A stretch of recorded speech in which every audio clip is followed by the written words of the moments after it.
Good evening, world. It's Thursday, December 14th, 2017, and this is S. Gold back with another installment in my software development video series. Today I'll be demonstrating Mod, my open source editor for animated 3D models. I've actually been working on Mod since April, but lately progress has been slow. So far, my main accomplishment for December is the capability to import models from glTF. Getting animated glTFs to work in JMonkey Engine can be a bit tricky, so I feel a demo is in order. And here I am in the editor screen of Mod. I've cloned the glTF sample models to a separate project. So first, we need to tell Mod where they're located. From the menu bar, Settings, Asset Locations, Add, and navigate to the folder, and then click on Add this folder. Our first example will be animated cube. To import the model, go to Models, Load, select the asset folder, and then animated cube begins with an A, and I select the glTF file. The import goes smoothly, but because the animation control is added to a geometry instead of to the model's root node, Mod doesn't automatically select the control. So the easiest way to select the control is with the tool,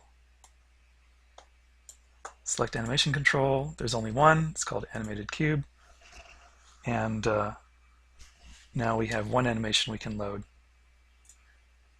It's called animated cube, and it seems to work fine.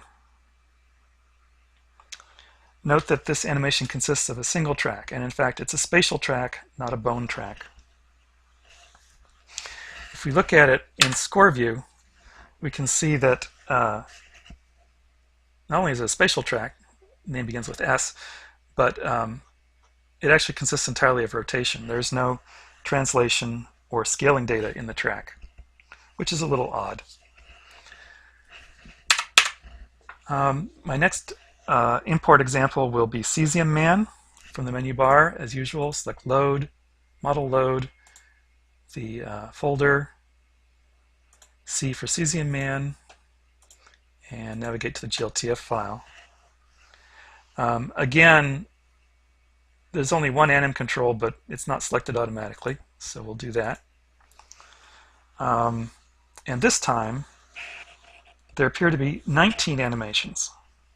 But when we load one of them, they've got very arbitrary names. When we load one of them, it doesn't look like the walk cycle that we're expecting. In fact, each of these animations only consists of one bone track. And each one is for a different bone. And they're all exactly 2 seconds long. So what's happened is the glTF exporter exported each track of the walk cycle to a separate animation. But JME's anim control can only load one animation at a time. In order to see the complete walk cycle, with all 19 bones moving together, we'll have to mix those 19 tracks into a single animation. Luckily, Mod can do this. From the menu bar, we select Animations, Add New, Mix, and we select all 19 tracks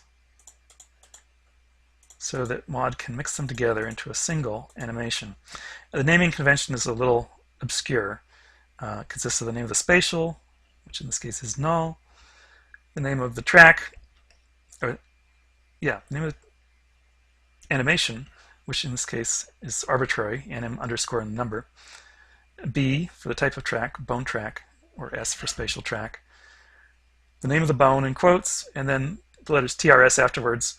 This indicates that the track has translation, rotation, and scaling data. But we don't have to worry about that. We're just going to mix all 19 tracks together. And we've got them all. We'll mix them together. We'll give it a just more descriptive name. We'll call it Walk Cycle. And when we click on the Create button or press Enter, it does the mix for us. And Mod automatically loads the new animation, so we get to see it right away. And of course, we can save the modified model with this new animation to a file. In this case, it's going to be a J3O file.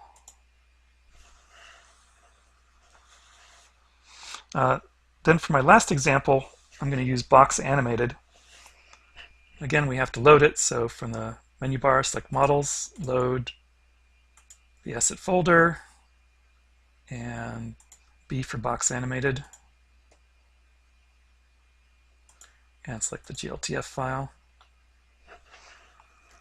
The model actually consists of two boxes, and you can see there are two anim controls. The first control is added to some unnamed node, and that contains anim1, which consists entirely of translating the inner box. The other control, which is attached to the inner box, consists of one animation. When we load it, it's called anim0. It's also a single track, and it's got the rotation. So not only has the glTF exporter put each track in a separate animation, it's put them in separate animation controls. It would certainly be more convenient for us if they were combined into a single animation, and of course this is no problem for mod. First, we're going to add a new anim control on the root node. So I'm going to make sure the root node's selected using spatial select root. And I'm going to add the control using control add new anim. So now there are three anim controls. Make sure I've got the new one. That's the one that has no animations in it. Now I'm going to mix the tracks into that animation control. So animations, add new, mix. Select the two tracks. You know, one is translation only, one's rotation only. Mix the tracks, accept the default name, and it's done. Now we can see the animation as the artist intended it. I hope this demo has been both informative and fun. I remind you that because mod is open source, free as in freedom software, you can download it, run it, and tinker with it, and even send me pull requests if you want. The source code is on GitHub at github.com/StephenGold/mod. That's StephenGold/MAUD. Well, that's all for tonight. This is S. Gold signing off. Good night, world, and sweet dreams.